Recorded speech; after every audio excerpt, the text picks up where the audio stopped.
Assalamualaikum warahmatullahi wabarakatuh. Selamat pagi, salam sejahtera untuk teman-teman semua.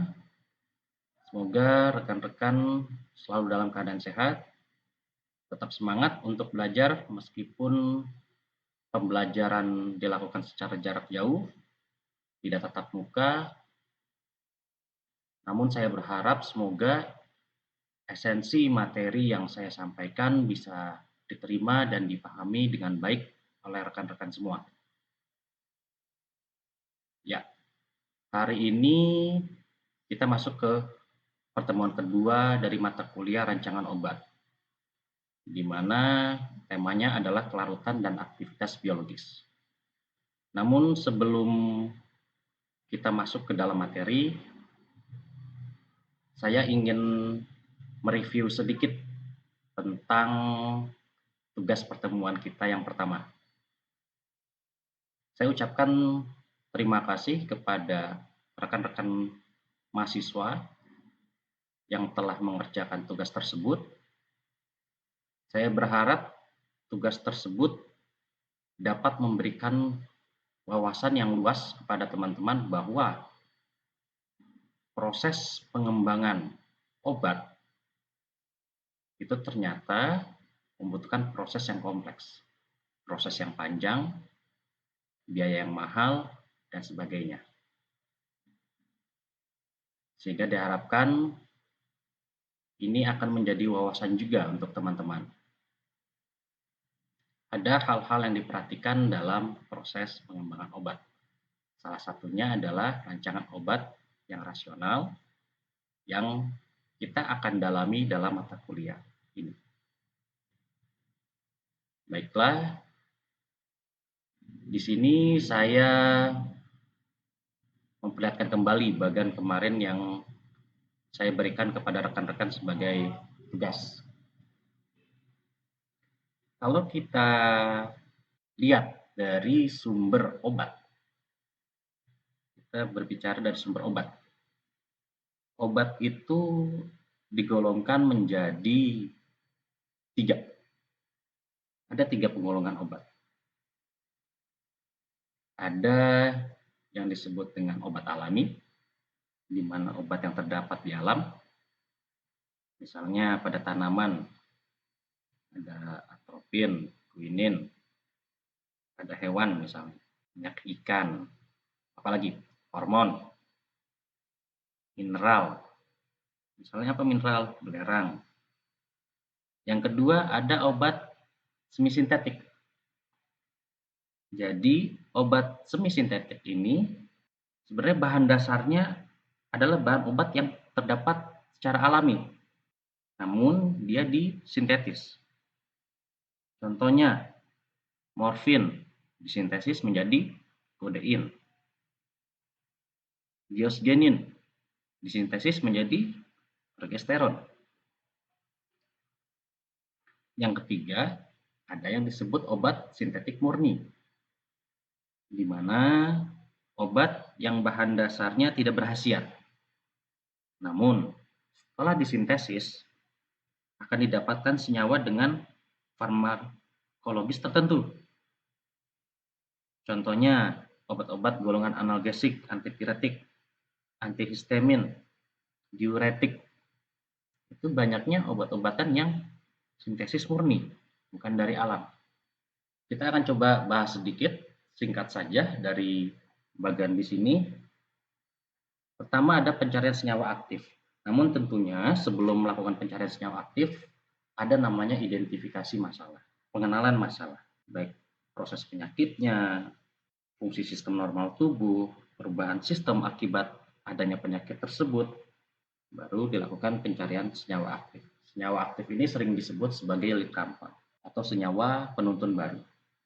Dengan cara apa? Dengan cara dilakukan isolasi atau ekstraksi dari bahan alam yang secara empiris memang digunakan sebagai obat tradisional, atau dari penapisan produk sintesis senyawa organik. Lead compound tersebut atau senyawa penuntun tersebut dikembangkan lebih lanjut melalui rancangan obat yang rasional dan metode optimalisasi yang sesuai. Kemudian Dikembangkan metode sintesis dan dilakukan modifikasi molekul, serta sintesis senyawa analognya. Selanjutnya dilakukan penapisan farmakologis dari senyawa yang didapat. Dengan cara apa? Dengan cara melakukan uji aktivitas biologis pada hewan untuk mendapatkan profil aktivitasnya dan diuji toksisitas akutnya dengan metode yang sesuai. Lalu dilakukan penelitian lebih lanjut, farmakologis lebih lanjut dari senyawa-senyawa terpilih dengan melakukan percobaan farmakologi pada beberapa spesies hewan seperti tikus, primata, untuk mengetahui efek utama obat, spektrum kerja obat, hingga mekanisme atau tempat kerja obat, dan bagaimana pengaruh obat tersebut terhadap fungsi organ. Juga dilakukan uji toksisitas akut, uji toksisitas subakut, studi teratogenitas atau mutagenik, studi farmakokinetik pada hewan, dan uji dosis yang menimbulkan toksisitas dan kematian. Dari sini didapatkanlah senyawa-senyawa terpilih untuk dijadikan calon obat yang selanjutnya dipatenkan.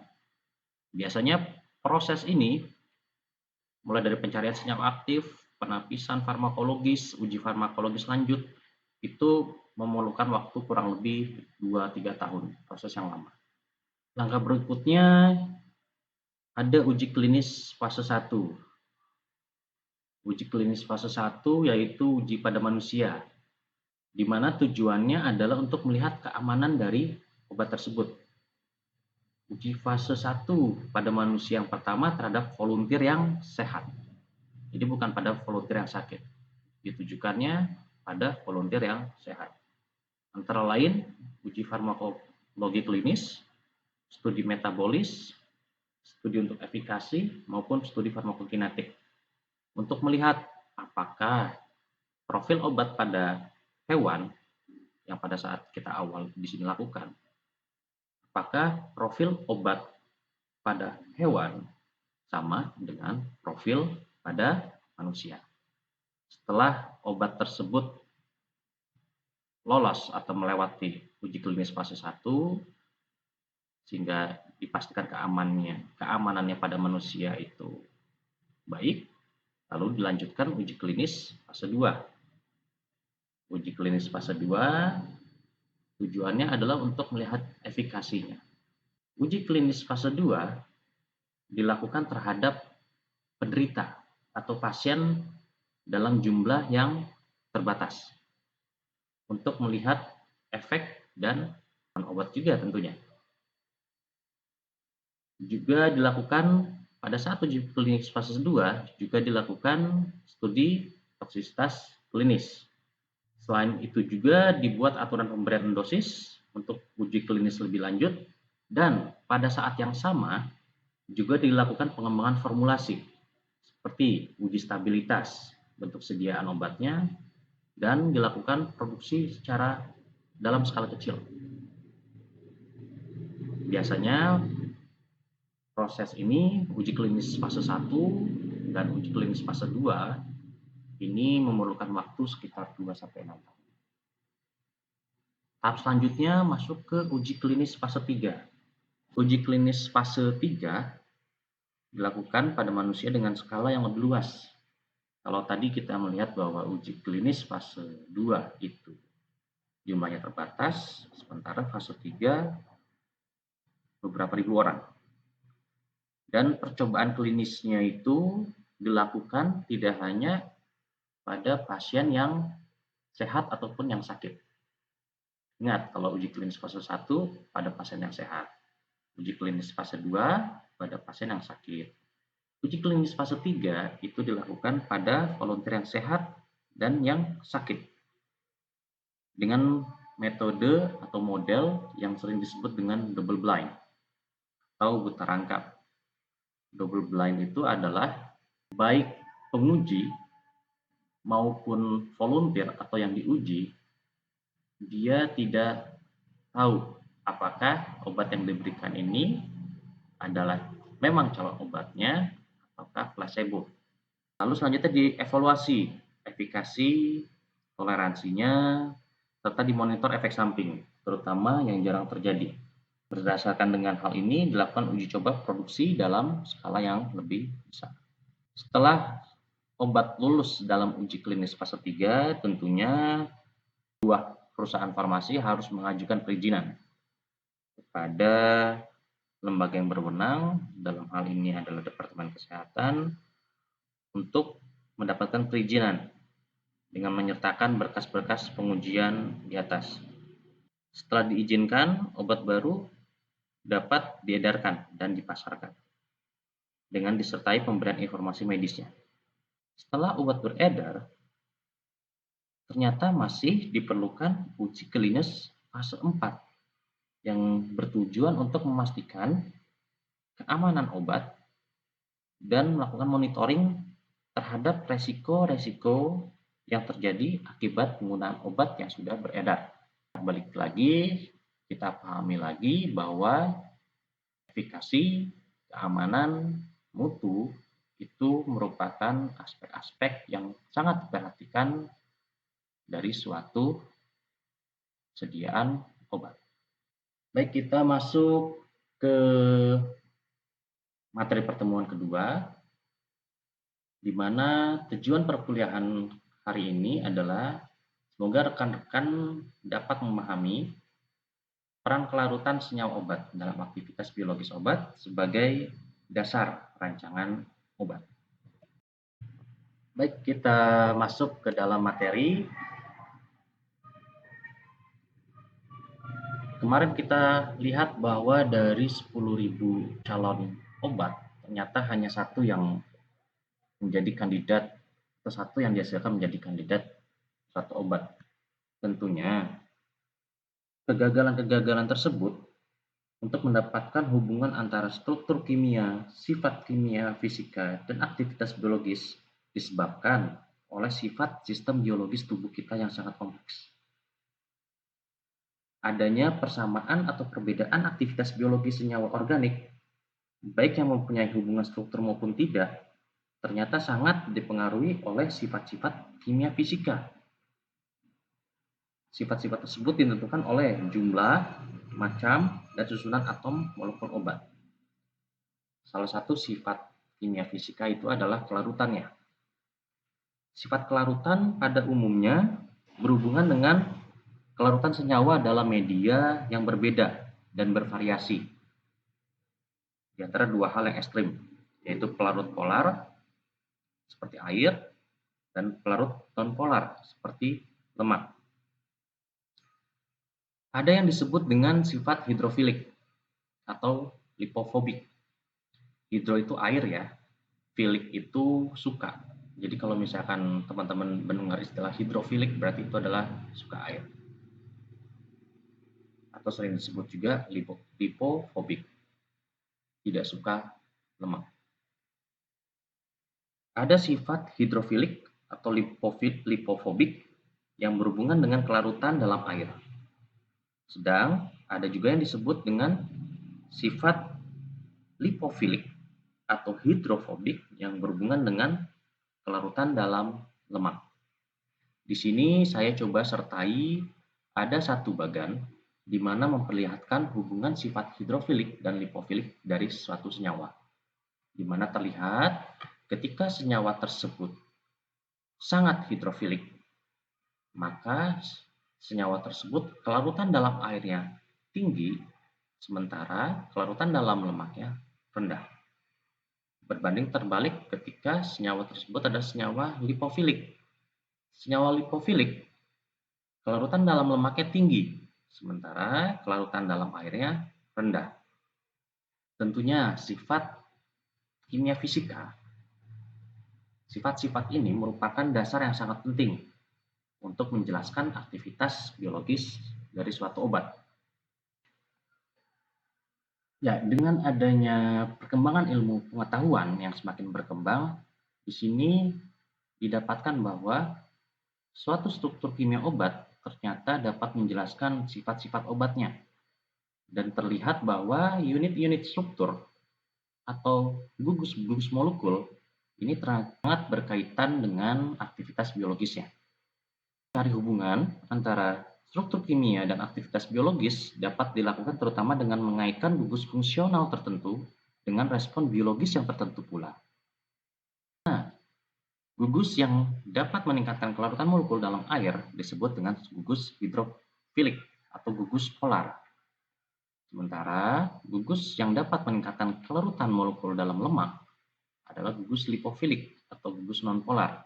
Jadi, ketika teman-teman melakukan modifikasi molekul dari suatu senyawa untuk mendapatkan efek yang lebih, misalkan ingin mendapatkan kelarutan dalam lemak yang lebih tinggi, otomatis di situ kita melakukan modifikasi dengan menambah gugus-gugus lipofilik, sehingga kelarutan senyawa obat tersebut dalam lemak semakin baik.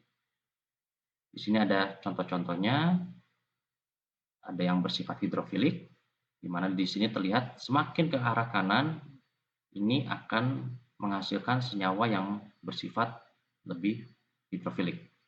Dan ada sifat lipofilik. Rantai hidrokarbon, alifatik, alkil, aril, hidrokarbon. Nah, kita akan berbicara tersebut yang berhubungan dengan aktivitas biologis berdasarkan seri senyawa homogen. Lalu pertanyaannya adalah mengapa kelarutan sebagai salah satu parameter fisika kimia dari suatu senyawa obat penting dipahami. Oke, kita pahami terlebih dahulu bahwa sifat kimia fisika merupakan dasar yang sangat penting untuk menjelaskan aktivitas biologis obat karena fisika memegang peranan penting dalam pengangkutan obat untuk mencapai reseptor. Sebelum mencapai reseptor, molekul obat tentunya akan melalui bermacam-macam sawar membran. Pengikatan oleh protein plasma dengan senyawa-senyawa dalam cairan luar dan dalam serta biopolimer.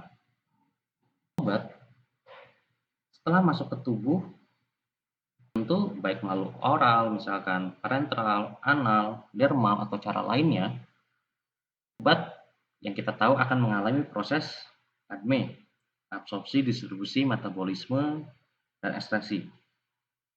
Di atas kemungkinan obat akan mengalami modifikasi fisika yang melibatkan bentuk sediaan atau formulasi obat dan modifikasi kimia yang melibatkan perubahan struktur molekul obat. Dan hal ini dapat mempengaruhi respon biologis. Permukaan sel hidup itu dikelilingi oleh cairan yang bersifat polar. Molekul obat yang tidak terlarut dalam cairan tersebut tidak dapat diangkut ke permukaan reseptornya, sehingga tidak dapat menimbulkan respon biologis. Penting adalah harus ada molekul obat yang tetap utuh dalam bentuk tidak terdisosiasi pada waktu mencapai reseptor dan jumlahnya cukup untuk dapat menimbulkan respon biologis. Hanya obat yang mempunyai struktur dengan kespesifikan tinggi yang dapat berinteraksi dengan reseptor biologis. Oleh karenanya, sifat fisika kimia obat harus menunjang orientasi spesifik molekul pada permukaan reseptor. Di sini saya memberikan penekanan bahwa proses absorpsi merupakan dasar penting dalam menentukan aktivitas farmakologis obat. Kegagalan atau kehilangan obat selama proses absorpsi akan mempengaruhi efek obat dan menyebabkan kegagalan pengobatan. Sifat kelarutan sangat berhubungan erat dengan proses absorpsi obat. Kita lanjutkan, di sini ada teori dari Overton yang menyatakan bahwa kelarutan senyawa organik dalam lemak berhubungan dengan mudah atau tidaknya penembusan membran sel, atau sering disebut dengan koefisien partisi lemak perbanding air, di mana koefisien partisi lemak banding air adalah perbandingan kadar obat dalam fase lipid dan fase air setelah dicapai kesetimbangan. Apa yang dimaksud dengan kesetimbangan? Kesetimbangan di mana kesetimbangan yang dimaksud adalah adanya isi yang sama antara jumlah obat yang berada dalam biofasa atau cairan intraseluler dengan jumlah obat yang terdapat pada cairan luar selnya. Kita untuk memperdalam tentang kelarutan ini, fungsi dari kelarutan ataupun koefisien partisi lemak air, kita ambil contoh salah satunya adalah absorpsi obat melalui saluran cerna. Tadi kita bahas bahwa obat akan melalui membran sawar. Di sini di mana sebagian besar obat akan diabsorpsi melalui mekanisme difusi pasif. Bentuk molekul atau tak terionkan dari obat yang bersifat asam atau basa mudah larut dalam lemak, mudah menembus membran biologis, sehingga akan diabsorpsi dengan baik. Kecepatan absorpsi dan jumlah obat yang diabsorpsi itu sangat berhubungan dengan nilai koefisien partisi lemak dalam air. Kita tahu bahwa obat yang bersifat asam lemah atau netral akan lebih banyak diabsorpsi di lambung.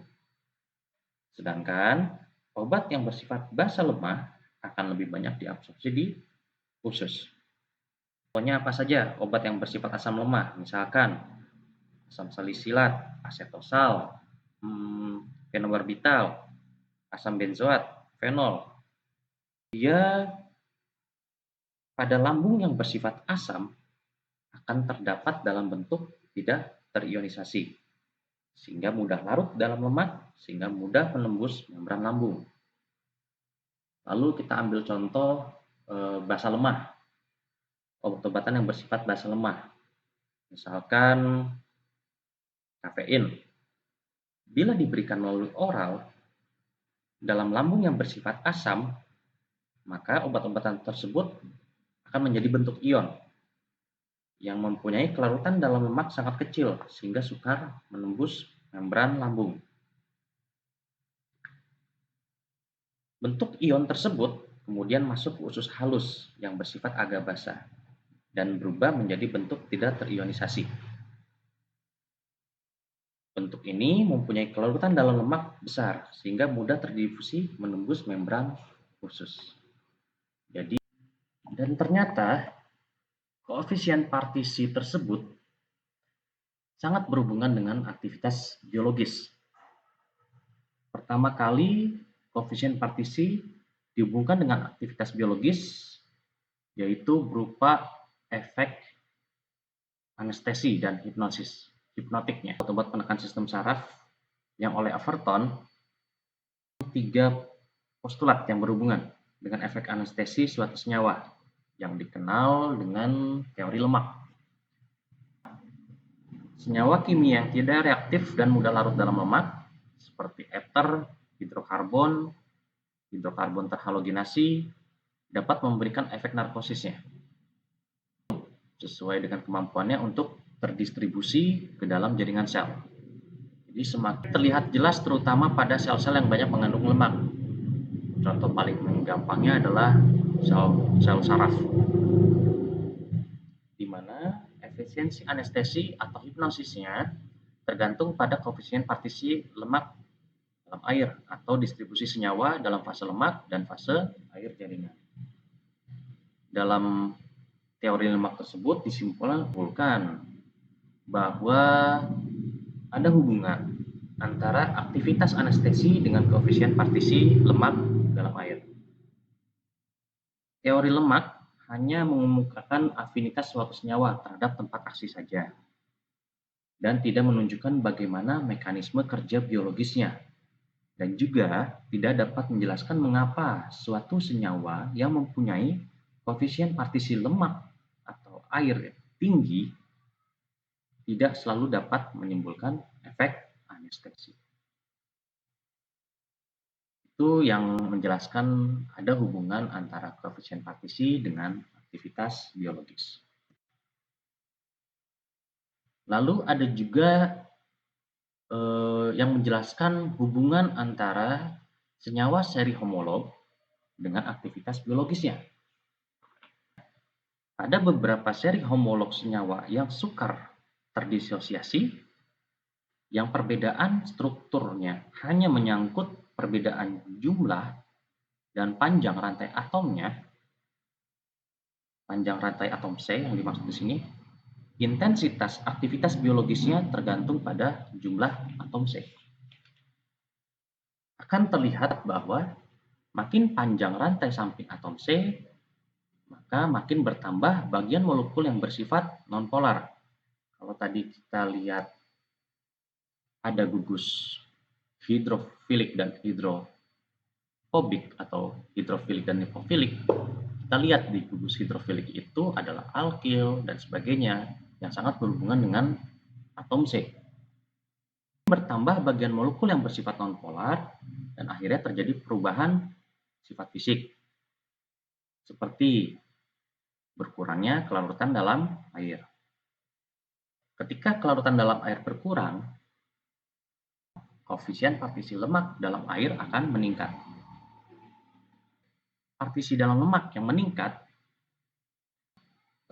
diikuti dengan perubahan sifat fisik ini dengan peningkatan aktivitas biologis sampai tercapainya aktivitas maksimum. Saya katakan sampai tercapai aktivitas maksimum karena sudah mencapai titik kejenuhan, misalkan, maka akan terjadi penurunan aktivitas secara drastis. Hingga kelarutan dan koefisien partisi lemak dalam air merupakan sifat fisik penting senyawa seri homolog untuk menghasilkan aktivitas biologisnya. Dalam mempelajari kelarutan dalam hubungannya dengan aktivitas biologis, ada yang dinamakan dengan prinsip Ferguson, di mana menurut Ferguson bahwa banyak senyawa kimia dengan struktur berbeda tetapi mempunyai sifat fisik yang sama. Jadi strukturnya berbeda, tapi sifat fisiknya sama.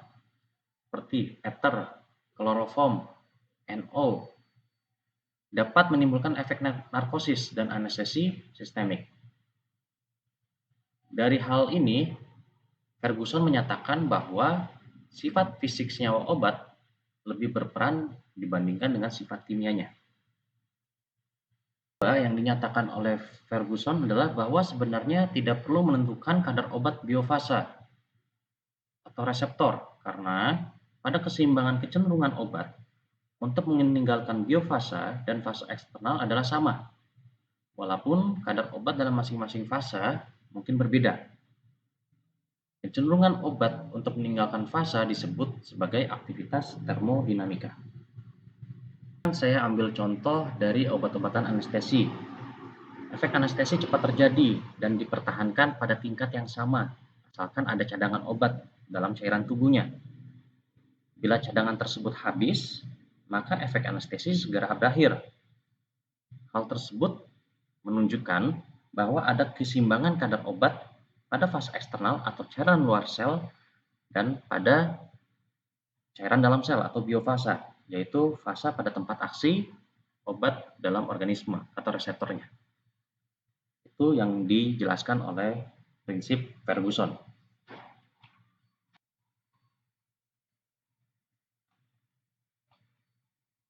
Ya, kita lanjutkan. Tadi saya sempat katakan bahwa sering pada obat-obatan tertentu yang tidak mempunyai struktur yang mirip, tapi menunjukkan efek farmakologis yang sama. Dan biasanya perubahan sedikit struktur tidak mempengaruhi efeknya. Jika digolongkan berdasarkan modal kerja, aktivitas biologisnya dibagi menjadi dua. Ada senyawa obat yang berstruktur tidak spesifik, contohnya obat anestesi sistemik, insektisida, dan ada senyawa obat yang berstruktur spesifik. Kita bahas satu persatu. Senyawa obat yang berstruktur tidak spesifik adalah senyawa obat dengan struktur kimia bervariasi, tidak berinteraksi dengan reseptor spesifik, dan aktivitas biologisnya tidak secara langsung dipengaruhi oleh struktur kimia. lebih dipengaruhi oleh sifat-sifat fisika kimia, seperti derajat ionisasi, kelarutan, aktivitas termodinamik, tegangan permukaan, bahwa efek biologis terjadi karena akumulasi obat pada daerah yang penting dari sel, sehingga menyebabkan ketidakteraturan rantai proses metabolisme. Senyawa berstruktur tidak spesifik menunjukkan aktivitas fisik dengan beberapa karakter. Contohnya, keseimbangan kadar obat dalam biofasa dan fasa eksternal. 1. Perbedaan struktur kimianya besar, asal aktivitas termodinamiknya hampir sama, maka akan memberikan efek yang sama. Karena senyawa obat yang berstruktur tidak spesifik mempunyai karakter bahwa efek biologis sangat berhubungan langsung dengan aktivitas termodinamiknya dan biasanya memerlukan dosis yang relatif besar. Lalu apa yang dimaksud dengan senyawa obat berstruktur spesifik? Yaitu senyawa yang memberikan efeknya dengan mengikat reseptor atau aseptor yang sangat spesifik. Mekanisme kerjanya pun untuk senyawa obat yang berstruktur spesifik itu berbeda, di mana mekanisme kerja dapat dilakukan melalui, misalkan, bekerja pada enzim, yaitu dengan cara pengaktifan, penghambatan, ataupun mengaktifkan kembali enzim-enzim tubuh. Bisa juga bekerja secara spesifik dalam menekan fungsi gen, contohnya dengan menghambat biosintesis asam nukleat atau sintesis protein. Atau juga bisa bekerja spesifik pada membran, yaitu dengan mengubah membran sel yang selanjutnya akan mempengaruhi sistem transport membran sel. Di mana dalam senyawa obat yang berspesifik dinyatakan bahwa sedikit perubahan struktur dapat mempengaruhi secara drastis aktivitas biologis obatnya. Kenapa? Karena secara umum struktur obat tersebut bertanggung jawab terhadap aktivitas biologis obatnya. Misal, contoh-contoh obat yang berstruktur spesifik, morfin, acetazolamid, salbutamol. Ketika ada perubahan struktur, itu bisa berubah aktivitas biologisnya. Di sini juga untuk senyawa yang berstruktur spesifik, tentunya dia melibatkan ikatan-ikatan kimia yang lebih kuat dibandingkan ikatan pada senyawa yang berstruktur tidak spesifik. Dan seringnya efektif pada kadar yang rendah. Perbedaan antara senyawa berstruktur spesifik dan non-spesifik tidak cukup dipandang dari satu atau dua perbedaan karakteristik senyawa, tapi harus dipandang sifat atau karakteristik secara keseluruhan. Saya ambil contoh,